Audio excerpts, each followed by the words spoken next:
শুনে কি এখন বিস্ফোরণ ঘটছে নাকি? হ্যাঁ, একটু বসুন।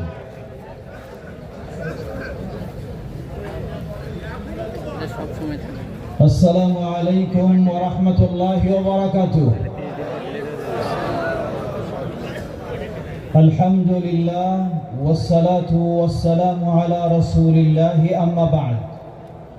ফাআউযু বিল্লাহি মিনাশ শাইতানির রাজীম।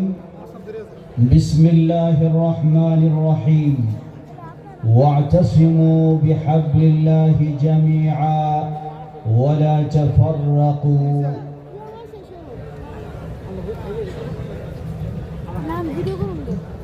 বাংলাদেশ জমিয়তে আহলে হাদিস কর্তৃক আয়োজিত আজকের এই আন্তর্জাতিক মহাসম্মেলনের সম্মানিত সুযোগ্য সভাপতি, বাংলাদেশ জমিয়তে আহলে হাদিসের সম্মানিত সভাপতি অধ্যাপক ডক্টর আব্দুল্লাহ ফারুক হাফিজাহুল্লাহ, মঞ্চে উপবিষ্ট দেশ বরেণ্য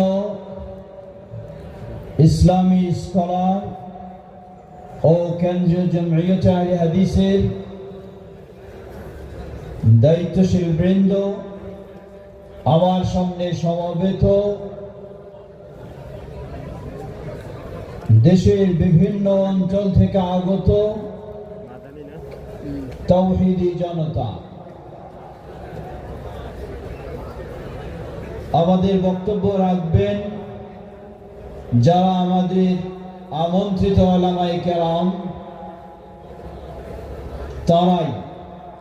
শুধু আমি একটু কথা স্মরণ করে দেওয়া আপনাদেরকে, মাত্র কয়েক মিনিটে, যদি আমার সময় রয়েছে 20 মিনিট, মাত্র 5 থেকে 7 মিনিটে আমি শেষ করব ইনশাআল্লাহ। আপনারা কেমন আছেন? আপনারা কি এখন রাত 11টায় না দিন 11টায়? রাতের ঘুমে আছেন নাকি আপনারা? এই বক্তব্যের পরও যদি ঘুমে থাকেন তাহলে তো ঢাকায় আসার কোনো প্রয়োজন নাই, ঠিক কিনা? প্রিয় ভাইরা, আমার একটি বিষয় দেওয়া হয়েছে, বিশ্বময় মুসলিম ঐক্য, চ্যালেঞ্জ ও সমাধান। আজকে বিশ্বব্যাপী আমরা লক্ষ্য করি সেই নির্যাতিত মাজলুম ফিলিস্তিনদের অবস্থা তথা বিভিন্ন দেশে অঞ্চলে মুসলিমদের সেই কঠিন অবস্থা। এটি যেন আমাদের জন্য একটি চ্যালেঞ্জ। বিশ্বব্যাপী মুসলিমদের ঐক্যের প্রয়োজন, তেমনি ভাবে আজকে বাংলার বুকেও আহলুল হাদিসদের জন্য চ্যালেঞ্জ। বিভিন্ন জন বিভিন্ন শত দলে বিভক্ত হলেও আহলুল হাদিসদের বিরোধিতা করার ক্ষেত্রে তারা ঐক্যবদ্ধ, ঠিক কিনা? সুতরাং আহলুল হাদিসদের জন্য এটিও একটি বড় চ্যালেঞ্জ। আমার কথা দীর্ঘ নয়, সংক্ষিপ্ত। বিশ্বের ঐক্যের জন্য মডেল প্রিয় নবী মুহাম্মদ সাল্লাল্লাহু আলাইহি ওয়াসাল্লাম। বাংলার বুকে তাওহীদি মুসলিমদের জন্য মডেল সেই আদর্শেই আল্লামা কি জোরে বলুন, আল্লামা আব্দুল্লাহ আল কাফি আল কুরাইশি রাহিমাহুল্লাহ, যার কথা, যার চেতনা, যার চিন্তা, যার পরিকল্পনা একটু আগেই শুনলেন। সে কথাগুলি কি আমাদেরকে স্মরণ করে দেয় না? বাংলার বুকেও আহলুল হাদিসদের জন্য একটি বড় চ্যালেঞ্জ। যে কোনো ক্ষেত্রেই আহলুল হাদিসদেরকে কোরআন ও সুন্নাহর আলোকে, তাওহীদ ও সুন্নাহর প্ল্যাটফর্মে শক্তিশালী ভূমিকা রাখতে হলে আহলুল হাদিসদের অবশ্যই ঐক্যবদ্ধ হতেই হবে। ওই 1946 সালে আল্লামা আব্দুল্লাহ আল কাফি আল কুরাইশি রাহিমাহুল্লাহ ছড়িয়ে ছিটিয়ে বিক্ষিপ্ত থাকা আহলুল হাদিসদেরকে কখনো বিক্ষিপ্ত থাকতে দেননি। তিনি তাদের সকলকে এক প্ল্যাটফর্মে সমবেত করে শক্তিশালী করে তুলেছিলেন। সেই প্ল্যাটফর্মের নামই ছিল বাংলাদেশ, তখন হয়নি, কিন্তু সেই প্ল্যাটফর্মের নাম ছিল জমিয়তে আহলুল হাদিস।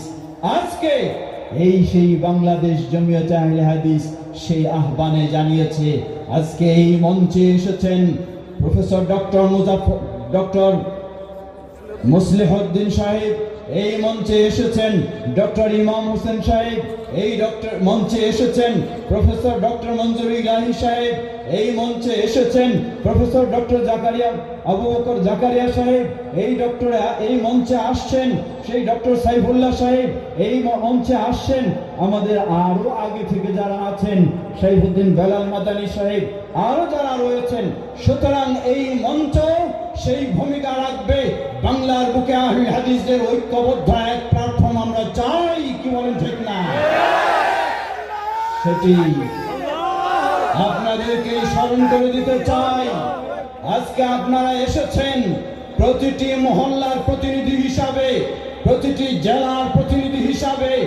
আগামীকাল থেকেই আপনাকে এই প্রতিজ্ঞা নিতে হবে, বাংলার বুকে যেখানে আহলুল হাদিস রয়েছে সকলকে অবশ্যই এক প্ল্যাটফর্মে নিয়ে আসা আপনার একটি ঈমানী দায়িত্ব। আপনাকে সে ভূমিকা পালন করতেই হবে, না হলে আপনার কথার সাথে আপনার কাজের মিল নেই।